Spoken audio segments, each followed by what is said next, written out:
দেখেছেন তাকাইয়া প্যালেস্টাইনে ইসরায়েলিরা helicopter gunship কামান বোমা নিক্ষেপ করছে, আর প্যালেস্টাইনের শিশু কিশোর যুবকেরা ইহুদিদের নিক্ষিপ্ত বোমা আর কামানের মোকাবেলা করতেছে পাথর দিয়ে।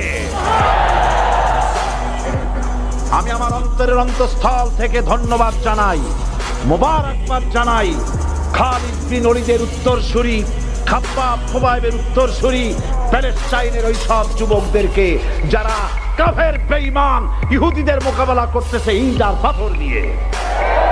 আর আমি আমার অন্তরের অন্তঃস্থলের সমস্ত ঘৃণা দিয়ে আমি ধিক্কার জানাই পৃথিবীর মুসলিম শাসকদেরকে যারা মুসলমানদের মার দেখে চুপ করে যারা বসে আছে।